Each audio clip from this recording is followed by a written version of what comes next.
Good afternoon and welcome to the BBC News at 1. A former High Court judge who led a review into the police investigation of an alleged VIP paedophile ring says officers involved might themselves have broken the law. Sir Richard Henriquez said there were inconsistencies in the evidence provided by the main witness, Carl Beech, but the police did not reveal this when applying for search warrants. Among those whose homes were searched were the former Cabinet Minister R0bins0n, the former head of the Armed Forces, Lord Bramall, and the ex-MP Harvey Proctor.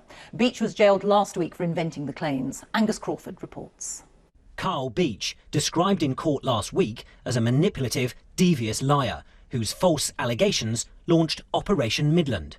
Former High Court Judge Sir Richard Henriquez wrote a damning report about the investigation and today said the Met may even have broken the law when applying for search warrants. Officers told a district judge Beech's story remained consistent, but he'd previously given different accounts to another force.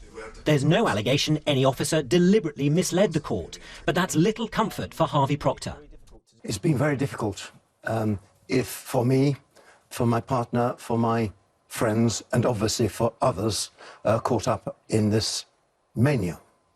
I was effectively ruined by what happened. I lost my job, I lost my home. I have a civil action against the Metropolitan Police, which they are resisting.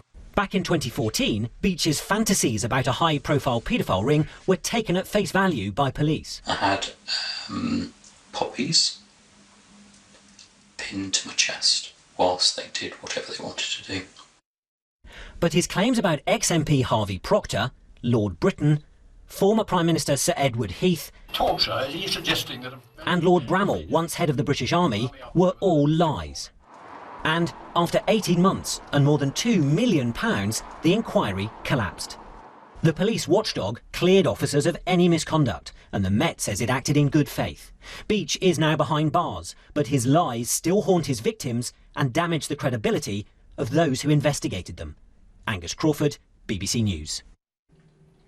Well, our Home Affairs correspondent June Kelly is here with me. And June, just to pick up on that thought from Angus Crawford, just how damaging is this for the Met? Well, Rita, Operation Midland, this investigation, has been seen as one of the most disastrous episodes in the recent history of Scotland Yard. But this trenchant criticism from a former High Court judge takes the problem Scotland Yards are facing over this to a whole new level. Because Sir Richard Henriquez was the man who was brought in by the then Met Commissioner Bernard Hogan-Howe to look at this investigation and see what went wrong. We've already had a flavour of his report into it in that he found 43 failings, but we haven't had the full report. But he would have spoken to all the key people, seen all the key documents, although he does say in his article in the Daily Mail today that in fact he struggled to get some documents, he had some difficulty getting them. But he took the view that the officers, some of the key officers involved, should have been looked at for possible criminal behaviour. Now that is an amazing criticism from somebody in his position. And of course, what he's saying is they should have been investigated potentially over perverting the course of justice, which is lying in simple terms. And that was the offence that Carl Beech went down for last week. Now, the police watchdog said it looked at a number of officers